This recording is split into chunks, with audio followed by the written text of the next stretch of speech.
বাংলাদেশ কখনোই আফগানিস্তান হবে না, এটা বাংলাদেশই থাকবে। অনুকরণীয় হতে পারে মালয়েশিয়া বা তুরস্কের মতো ধর্মানুরাগী উদারনৈতিক সমাজ। ধর্ম থাকবে ব্যক্তিগত বিশ্বাস ও সামাজিক সাংস্কৃতিক চর্চার জায়গায়, আর রাষ্ট্র পরিচালিত হবে আইন, ন্যায় বিচার ও ইনসাফের ভিত্তিতে। ধর্মের মূল্যবোধ এবং নৈতিকতা রাষ্ট্র পরিচালনার ক্ষেত্রে সহায়ক হতে পারে। পোশাকের স্বাধীনতা নিশ্চিত করা। প্রত্যেক নাগরিক নিজের বিশ্বাস, সংস্কৃতি ও ব্যক্তিগত পছন্দ অনুযায়ী পোশাক নির্বাচন করার পূর্ণ স্বাধীনতা ভোগ করবেন।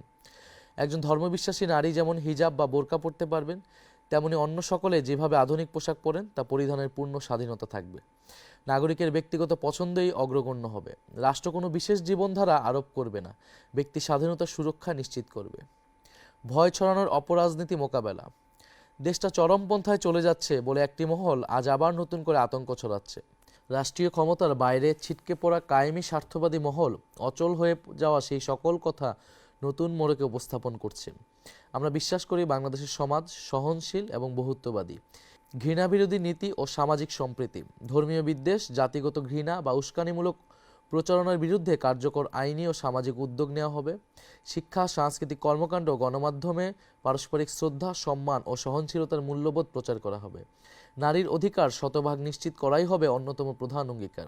আমরা বিশ্বাস করি কর্মক্ষেত্রে, শিক্ষাঙ্গন, যানবাহন, জনসমাগমস্থল, এমনকি ঘরের ভেতরেও নারীর নিরাপত্তা নিশ্চিত করতে হবে। সরকারি চাকরি, রাজনীতি, জাতীয় সংসদ, স্থানীয় সরকার সহ সকল পর্যায়ে নারীদের যৌক্তিক অংশগ্রহণের সুযোগ অবারিত করা হবে।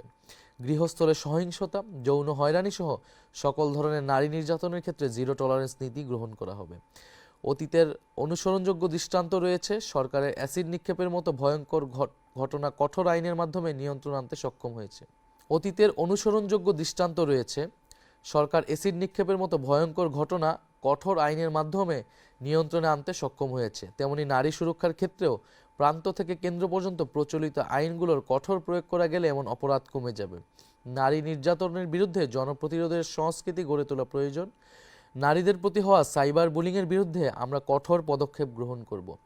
নারীদের উচ্চশিক্ষার জন্য আমরা আরও উদ্যোগ গ্রহণ করব এবং নারীরা যাতে রাজনীতিতে আরও সুযোগ পায় সে ধরনের ব্যবস্থা গ্রহণ করা হবে, যেটা অলরেডি জুলাই সনদে আমাদের প্রস্তাবনায় ছিল। অন্য রাজনৈতিক দলগুলোর সহযোগিতা না থাকার কারণে আমরা সেটা এবার বাস্তবায়ন করতে পারিনি।